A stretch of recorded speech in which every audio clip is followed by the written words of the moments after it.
Hey, everybody, this is Ben Bowman. Welcome back to another episode of The Oregon Bridge.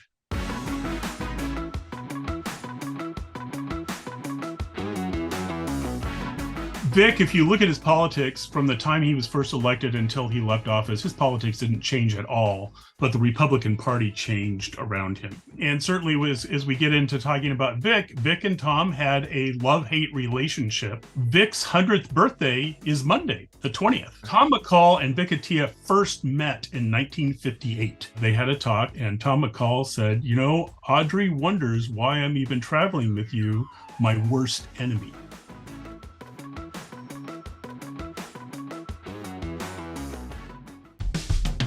Harangue Long PC has always recognized that achieving our clients' goals sometimes requires a change in the law.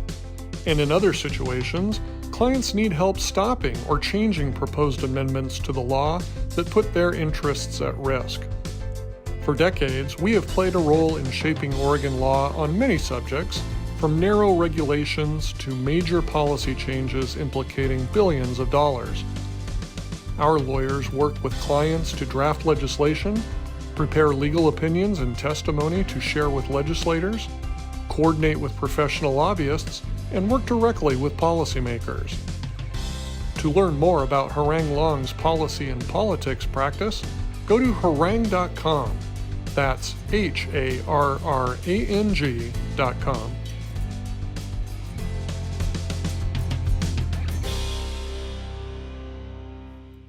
All right, Jim Moore, welcome to the podcast. It's great to be with you. Well, we really appreciate you making time to chat with us. As we've mentioned to you, we're excited to talk about Vic Atiyeh. We've talked about Tom McCall on this podcast. Vic Atiyeh is a logical next stop in the gubernatorial train. But before we do that, for the listeners, most of them have probably read or heard a quote from you. But what is your day job? What is the Tom McCall Center, and what do you do for them? Sure. So I am a politics professor at Pacific University, and actually kind of on temporary leave from that as an administrator right now. So I'm the director of the School of Social Sciences. But part of that is I am the director of political outreach for the Tom McCall Center for Civic Engagement. And people may remember there was a Tom McCall Forum that came out of Pacific that went for 25 years. It brought people here to debate. Dan Quayle took on people, and Mario Cuomo was here, and Wow. all those kinds of things. And that eventually became financially untenable. And so that turned into the McCall Center. And the basic idea with the McCall Center is we want to get our students to get out in the world. And so civic engagement is a lot of stuff. I do the political stuff. So I'm getting the political world to come to the students, but more often to get the students out into the political world.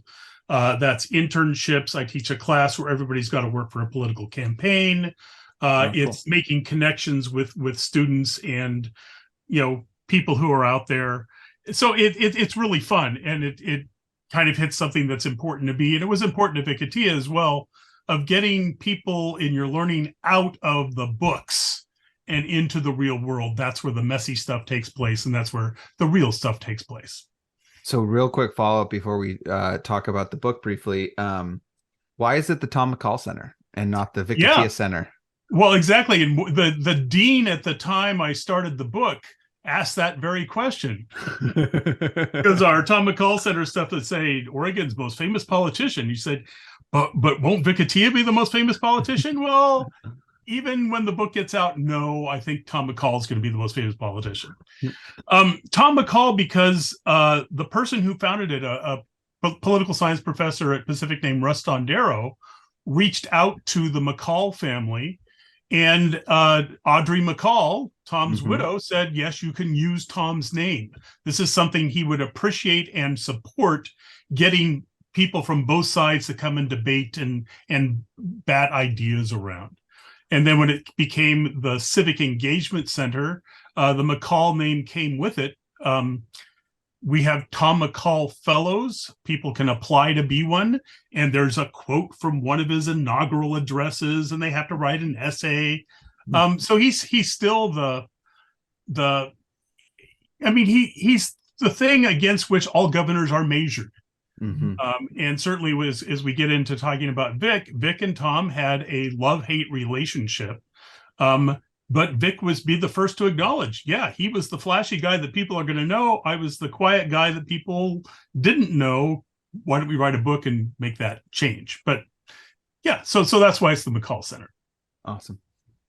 Well, thank you. That's pretty fascinating. So we're going to transition to Atiyeh now specifically. Why did you decide to write a book about him? You haven't written a book about McCall, have you? I have not. There is a book about McCall. You have talked to Brett Wolf. His is the standard by which all books about governors are judged. That's right. So there you go. So you decided I'm not going to try all the biographies about governors that have ever been written. So you were like, I'm not going to try and do what's already been done. I'm going to do something different and write a book about Atiyeh. Yeah, it was partly that, but partly Vic himself asked. Oh, really? There had been an attempt to write a biography of Atiyeh that started in the late 1990s. And by about 10 years ago, it was apparent that it wasn't going anywhere. And as we're talking, Vic's 100th birthday is Monday, the 20th of February. And so this was as he was approaching his 90th birthday. In about his mid-80s, 85, 86-ish, he decided to donate his papers to Pacific University. And that's kind of an interesting choice because he went to U of O. He didn't graduate, but he went to U of O. He was a fraternity brother at U of O. He loved the Green Bay Packers, and U of O, they have the same colors. He was a U of O guy, and yet he decided to give his papers to Pacific. And so that meant a couple of things. He had a whole bunch of stuff at home still. But also we moved a lot of things from the Oregon Historical Society, from their archive to Pacific's archive. And as that was going on, he began to think, maybe somebody else should be writing the book that's not happening. And I was deeply involved in him. When we would go to pick up papers, the archivists would go and they would take me, because I know Oregon politics, and I'd ask him questions about what we were seeing. And because of that, and because of my public life as a political analyst, he eventually asked me to write the book. And when did he ask you to write the book? He asked me that in 2014.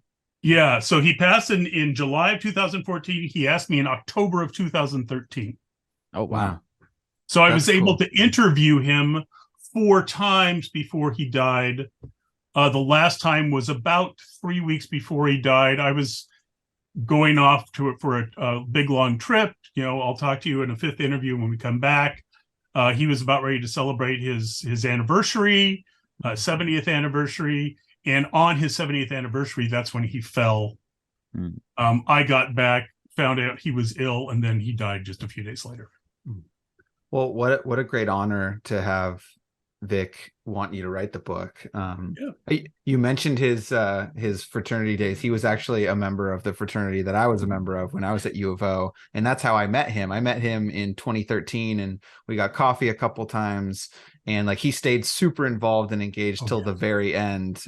He'd show up at the dinners and things and not make a big fuss about it, just to support the young generation, which was really cool. Partially why I've become a little bit obsessed with him since then.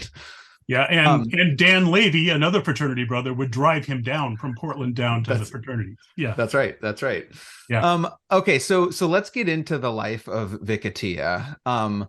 Let's start, and I know there's some war story starting points in U of O that may be worth telling, but I'm kind of interested in his terms in the legislature. Yeah. So he served in the legislature for I think 20 years before 20 years, elected in 58, becomes governor in 79. So 20 years there.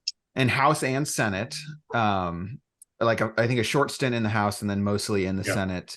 And I believe he was in the minority the entire 20 years. The entire 20 years he was in the minority. And by the time we get to the last few years in the Senate, we're talking real minority, there are 6 Republicans in the 30-member Senate.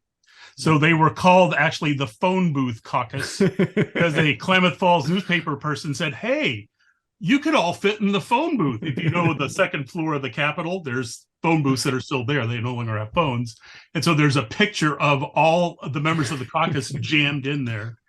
It's like, oh, well, there they are, all 6 of them. See, Reagan's over here been complaining about being in minority status. He has no idea. He has no idea. Exactly. So when Atiyeh is a Republican in the minority and an extreme minority, what's he like? What's his reputation? Is he getting things done, or is he kind of like, is he, casting aspersions at the Democrats? Like, how is he operating in that space? Well, it's divided into 2 because he becomes the Senate minority leader in 1971. So before that, he is publicly very much, I'm in the minority, but we're going to get things done. Mm-hmm. And so he was known, he was always on the finance committee. So he was deeply involved in taxes, all that kind of stuff. Many opportunities to be on Ways and Means to actually spend money, but he always wanted to stay on the tax side. And he was known as the only person on the tax committees in the House and then in the Senate who actually read the entire bills. He knew that he was going to lose in the big sense because the Democrats were the majority, but he would go there, he would sit down with the new bill, and I don't know if they still do it the same way, but the drafts of the bills would be printed out. He would open it like a book, take a penknife and slit it right down the spine so that it was flat. And he'd look around, and he was clearly the most experienced person in the room. And he'd say, okay, let's make this the best bill that we can. And so that's what he thought his job was, to make things, even though he's in the minority, the best it could be given a Democratic majority. And so he built a real bipartisan reputation that began to change once again when he became the minority leader, because all of a sudden he's got to stand up and say, hey, we're Republicans, we're against X, Y, and Z from the Democrats. But even then, as minority leader, because his minority kept getting smaller and smaller and smaller, he realized the work in committees was the key thing that had to happen, and that's where he really shone. So while he is minority leader, I think is McCall governor for that entire tenure? Yeah. So he becomes minority leader in 71. McCall is there until 74. Then Democrat Bob Straub defeats Vic in the 1974 election. And so Democrat Bob Straub is there, and Vic continues to be minority leader until he wins the governorship 4 years later. So what was obviously McCall and Atiyeh have a complicated relationship with one another. I think it probably starts to get really complicated when they run against each other in the primary for governor. But before that, when he's minority leader, do they have a good working relationship, or is Atiyeh too conservative for McCall, or like how does that sort out? Well, we need to go back earlier than that. Okay. Tom McCall and Vic Atiyeh first met in 1958. Okay. Vic Atiyeh is running for office in the House. He goes to a candidate forum at his local elementary school, and this guy from KGW TV, Lawson McCall, is the moderator, who happens to live just over the hill. And after that, Vic wins the election, but from 1958 until the early 1960s, McCall actually was a guest at the Atiyeh house. He'd come over and have dinner with Vic and the family. No kidding. Because he wanted to pick Vic's mind about politics. Remember, McCall, I don't know if you got into this last week, but McCall had run for Congress, had been beaten. Then he's thinking about things. So by the time we get to the early 60s, there's going to be an open slot for the Secretary of State. And if you look at coverage at the time, Vic and McCall are both people who are on a list of like eight names that might run for this Secretary of State seat. So up until that happened, Tom is a guest in Vic's house, picking Vic's brain. Not often, but it happens. It happens. So then they re-meet when McCall goes into office, becomes governor. McCall, by the time we get to his second term, had discovered that his natural alliance was with the Democrats. on so many things, not the Republicans. And that's on taxes, that's on the environmental stuff, it's on a whole bunch of things. Vic was sometimes with McCall, but sometimes against him. And most notably, whenever McCall would propose, and he proposed 2 big tax reforms, Vic opposed him. And so there was a remarkable trip back to Washington, D.C. in the early 70s. Both of them were there to talk about the new Oregon land use laws. And during the time at the hotel, they traveled back there together. They had a talk, and Tom McCall said, you know, Audrey wonders why I'm even traveling with you, my worst enemy.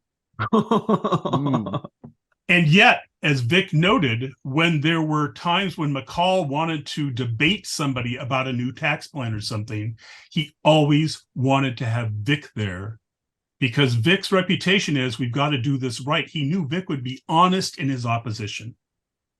And so people would get a real good sense about what the pros and cons were of these things. So it was a very interesting relationship. And then when McCall dies, which is just after Vic becomes governor for the second term, one of the first calls Audrey made was to Vic, who, when you're governor, you never get to drive anywhere. You have a driver, you've got, security. Vic just hopped in the car and drove up and was at the McCall house within 45 minutes. Wow. Vic drove really fast. So it's just a fascinating relationship. Yeah, absolutely. Do you have any more details that you can share about the 1978 primary? It's Governor Tom McCall, House Speaker Roger Martin, and Vic Atiyeh. What was that primary like? Yeah, so it was clear that Atiyeh was going to get in again because he had been the standard bearer in 74. It was clear that Martin was going to get in with his hot young guy who was running his press, a guy named Greg Walden, who was like 22 or 21 at the time. Friend of the podcast, Greg Walden. Exactly. And it looked like McCall was going to get in, but we couldn't tell because Tom McCall was being Tom McCall. Yes. McCall declared right about this time of year. He declared basically on the February 13th, the day before Oregon's birthday. And McCall's team, all of his confidants, according to Brent Walth's book, were like, Tom, don't run. Like, you should not run again. Exactly. When he got in, they did not help him. So his campaign manager was someone who had actually been Vic's student intern in 1967. A young Phil Kiesling was on the McCall team. So it was he got in late. And none of the old guard came and helped out. And so as they were going along, McCall clearly had the name recognition and everything else. Roger Martin's in third place, but gaining. Vic is really well known, but people have a negative image of him. But as we go along, McCall, because he was McCall, said, we have to debate. And Roger Martin knew that the only chance he had was to basically do really well in these debates. And so, as the Vic people put it, Roger would go after McCall, and McCall would jump to the bait, and they would go at each other.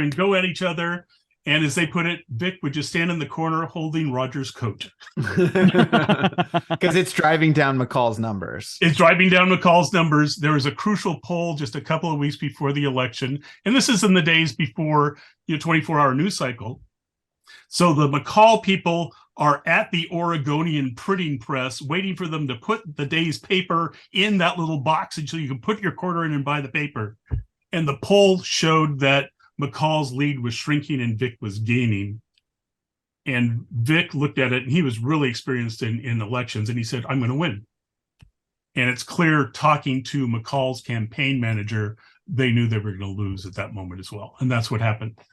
So in that primary, so in today's primaries, like it's obviously more complicated than what I'm about to describe, but a lot of the question is about like how conservative someone is in a Republican primary. Like, are you an ultra conservative? Are you a moderate Republican? And like that can usually the battle is to like be the most conservative.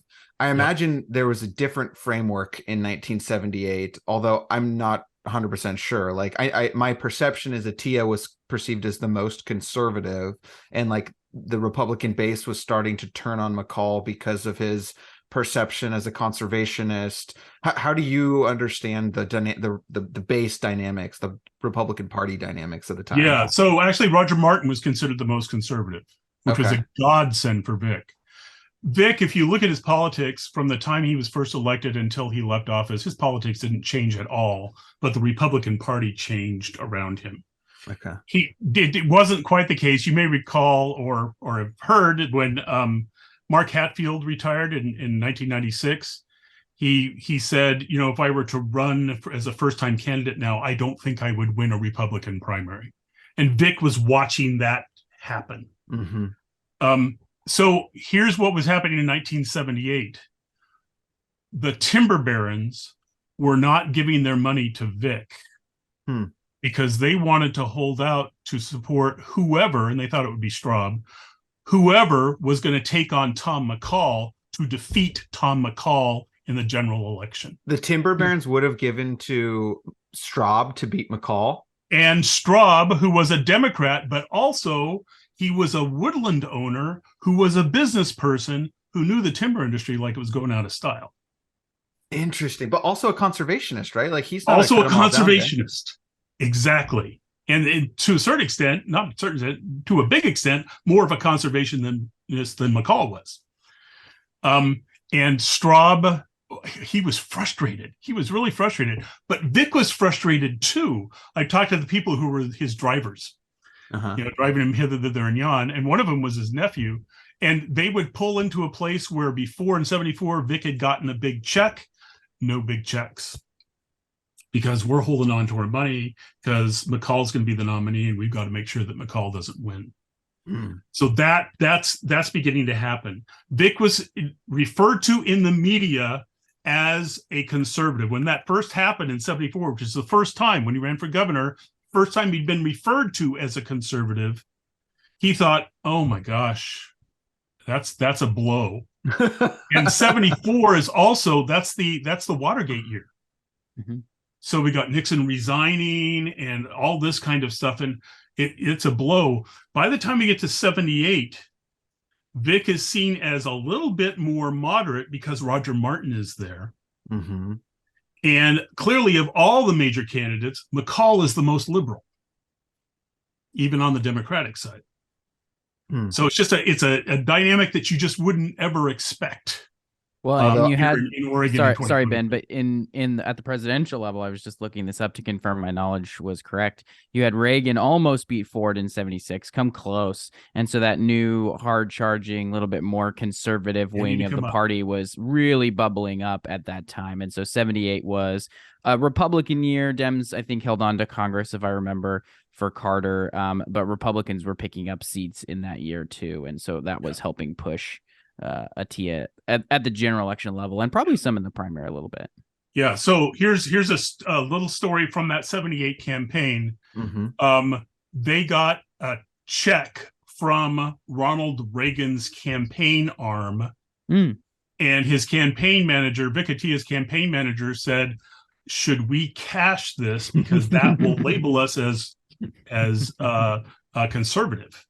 And Vic said, "Oh, don't worry about it." And he called up his good friend Jerry Ford and said, "Jerry, could your foundation give us money?" So they got money from both. Smart. When Vic became governor, and then Reagan becomes president in 81, Atiyeh couldn't get a hearing in the White House because of that incident. And the only way they got in there was, it turns out, Vic's second favorite president after Jerry Ford was George Herbert Walker Bush, who was vice president. And so Bush becomes the entree into the White House and that kind of level, because the Reagan people weren't going to have anything to do with Vic because he had, in effect, for them, betrayed him because he didn't immediately take the money. Well, for the record, I agree with Vic Atiyeh that the label of conservative is a blow.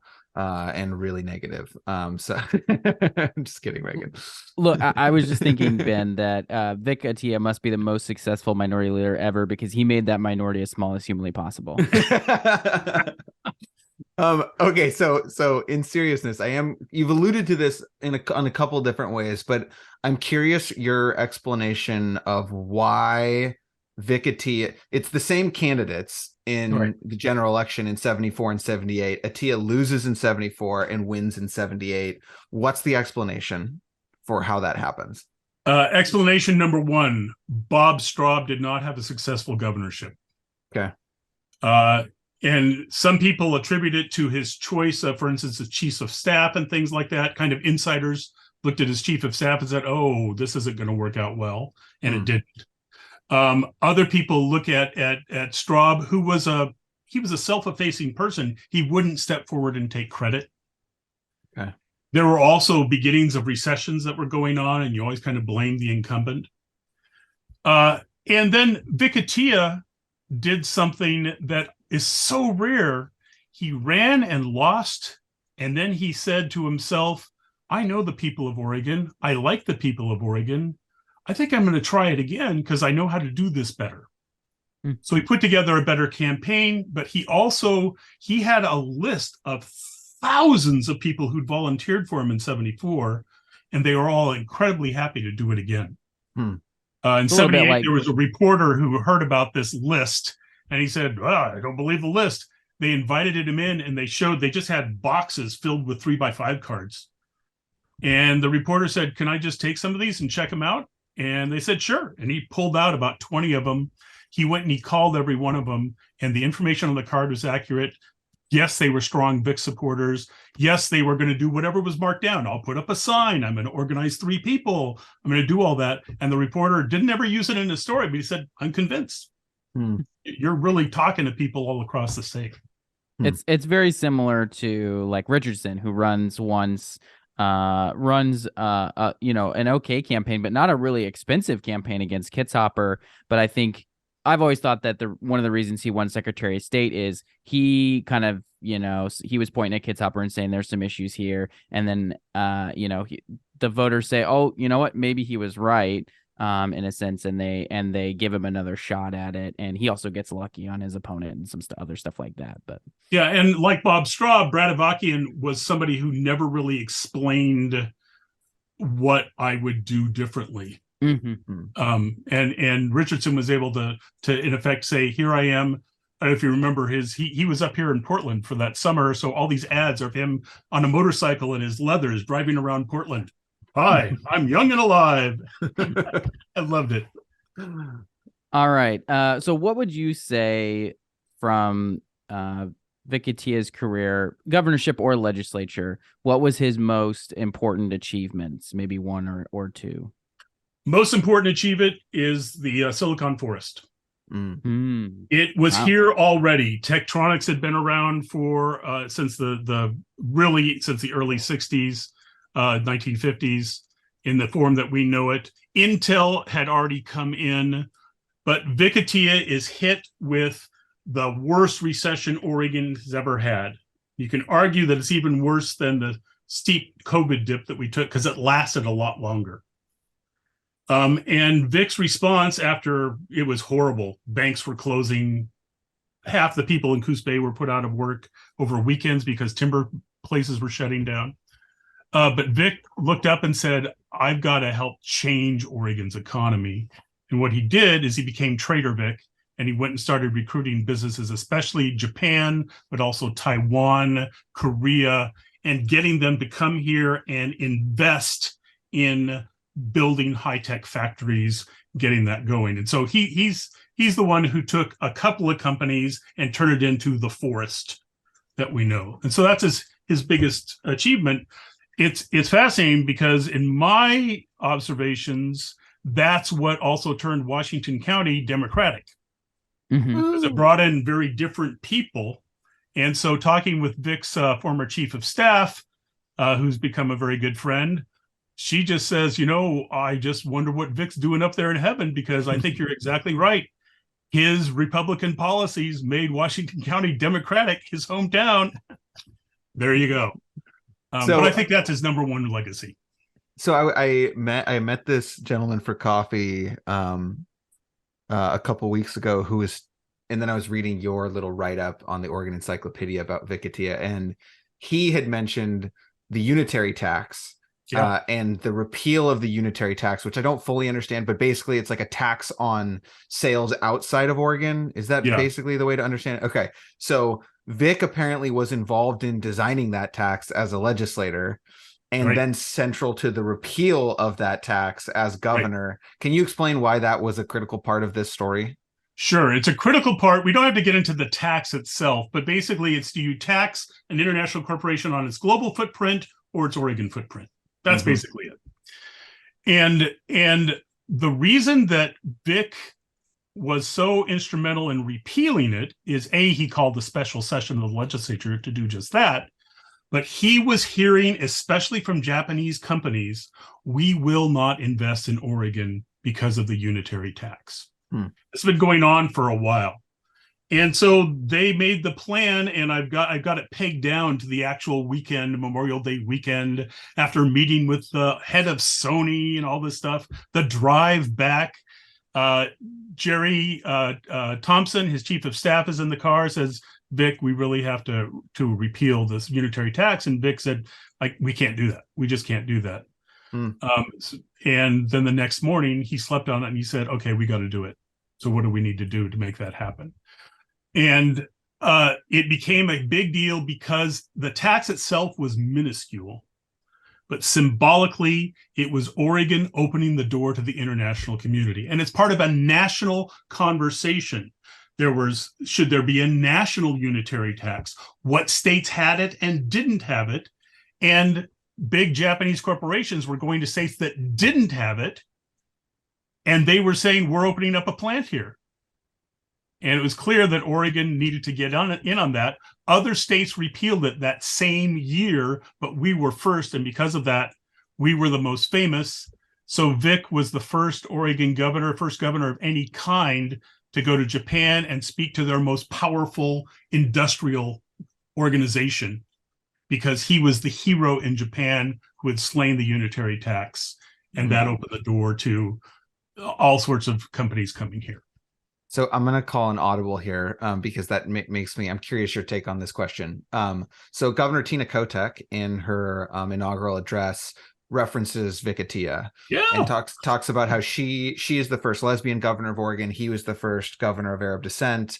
And there's this seems like a pretty obvious, at least similarities between what he was trying to do at the time in the early Silicon Forest era and what Governor Kotek is trying to do now with this semiconductor issue with the National Chips Act. What are the similarities and differences in your mind between what was happening then and what is happening now in the leaders in the chairs? So similarities between the leaders. They both know the legislature like they're going out of style.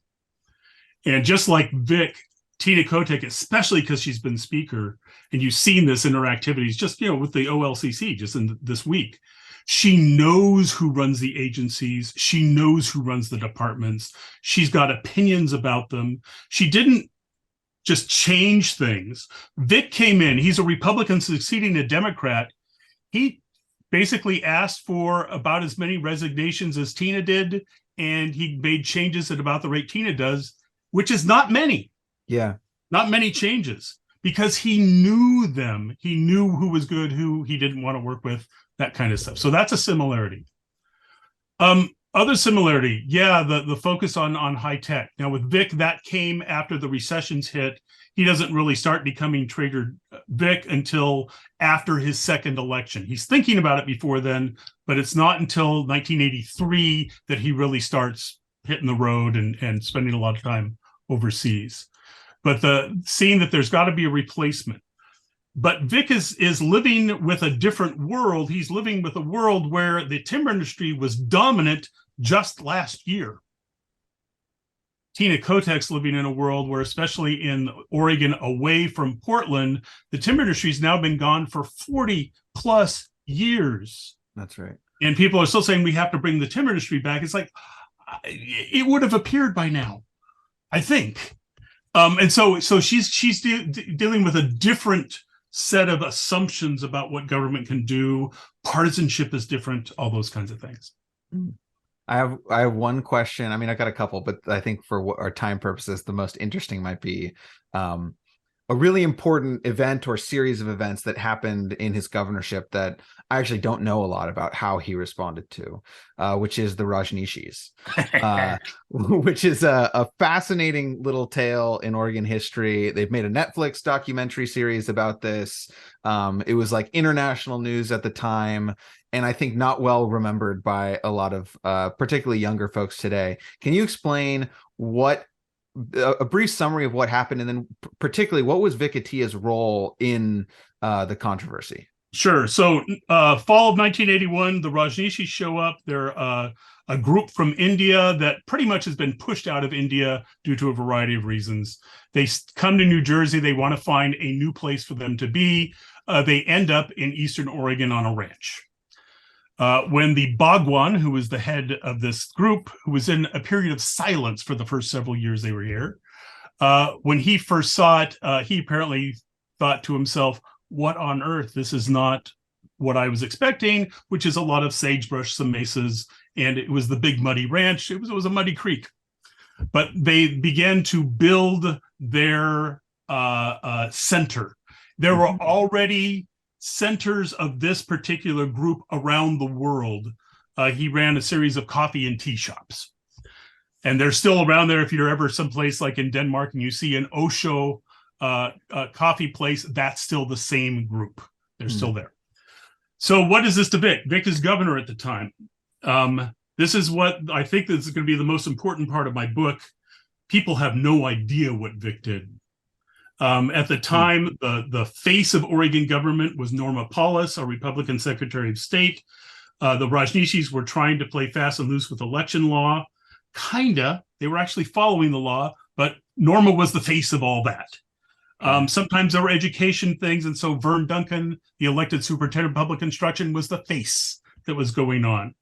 Vic did not want to give the Rajneeshees any satisfaction of dealing with him ever.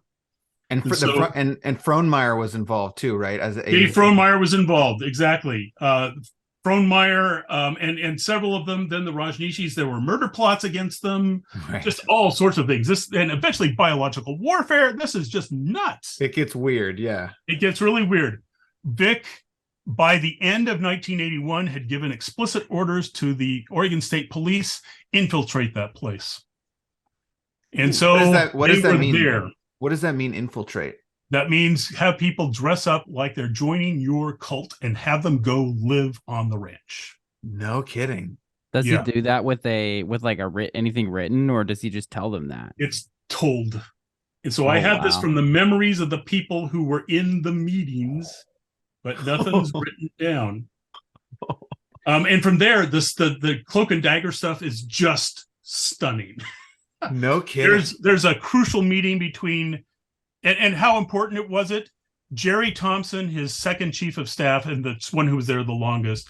Jerry Thompson, even when Vic is being Trader Vic, she and Vic are never traveling together because one of them has to be in Salem to deal with the Rajneeshees. Holy cow. Wow.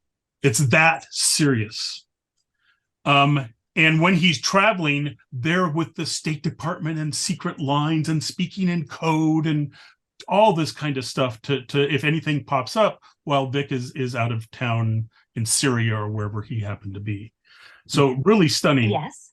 In one particular case, there was, I'm sorry, that's my Siri just thinks that I'm Syria.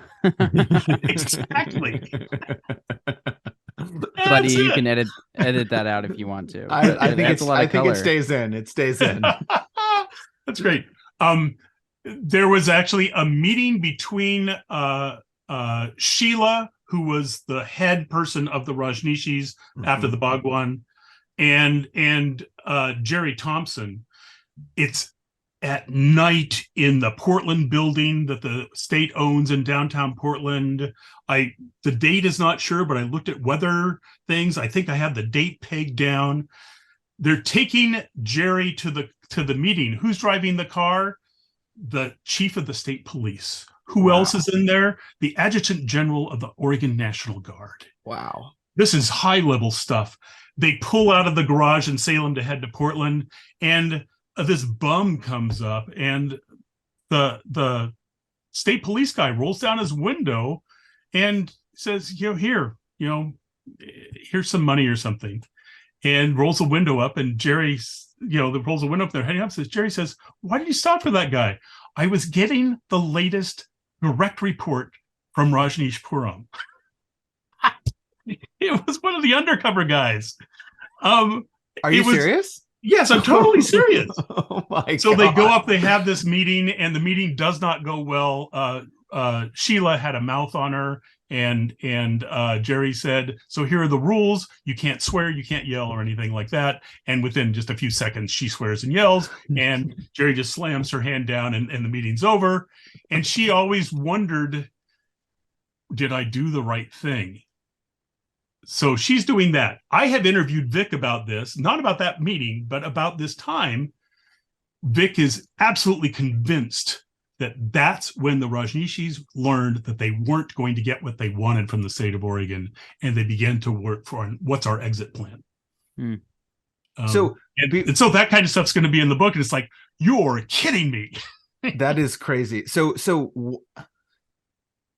I think I know the answer to this, but why is it such a big deal to the governor? What are they scared of? What are they worried about? Why is this sort of dictating? I mean, there's a lot of things the governor has to manage and worry about. What is the fear? Or is it just the media attention is so bright that they know that all eyes are on them? Is it they're worried about the health of the local population? Like, what is driving the level of engagement from the highest level of Oregon government? The fear that non-Rajneeshee Oregonians are going to do something rash and go attack these people. Oh, interesting. Vic, as an Arab of Arab descent, he was very conscious that whatever their weird religion was, they had a total right to practice that religion. He looked at them and said, they're following all the rules. And they had issues. It turns out they didn't know that we had state land use laws. So that was a big problem for them, which they never resolved. But he said within the rules, they're following the rules. He was also then getting weird pressure from Oregon businesses. Oregon businesses were saying, wow, we're in a big recession. These people are spending money. Keep them here. The number one Rolls-Royce dealership in the world at the time was in Portland, because they were selling Rolls-Royces. The number 75, 80 of them or something. Oh my God. And Caterpillar tractors and all sorts of things. Meanwhile, the people of Oregon and the media coverage is, oh my gosh, these people are strange. And then we find out towards the end, oh my gosh, they're using biological warfare against the people of the Dalles. They tried to kill them. Yeah. They tried to kill them, or it was a practice run. We're not sure, but whatever it is, it could have killed people. Lots of people got sick. And so there's a kind of regular Oregon, get rid of these people. Vic saying they haven't broken any laws. We have to protect them. I'm worried about somebody with a bunch of guns in their pickup truck heading towards the ranch. Wow. And so when they finally crossed the line, which he knew by late 82, but putting it together, coordinating federal, local, and state law enforcement was a nightmare, but he made it happen. By the time they figured out, oh, they're running drugs, oh, there's a bunch of people with immigration violations, all sorts of things like that, then he could say, okay, here are the resources. We got to work on ending this in the best way without bloodshed, basically. I mean, that was their standard. So it was just an amazing time. Towards the end, when they knew things were getting crumbly, the Oregon National Guard went on maneuvers just north. And Vic was always proud of it, because as long as they were on maneuvers, the federal government was paying for it. But they were there specifically, so if things fell apart, we had people there who could basically deal with this issue.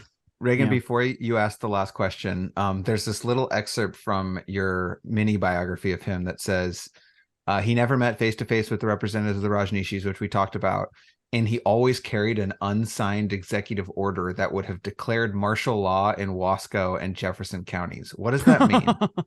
That means if the proverbial hits the fan, he can basically say, the governments of these two counties are now run by the state, and the state determines what's legal and not. So he can send the troops in, he can send the state police in, he can do all that. It's usually what happens when New Orleans gets hit by Hurricane Katrina. We declare martial law, so nobody can be on the street unless you have permission from the military forces or whatever that's there.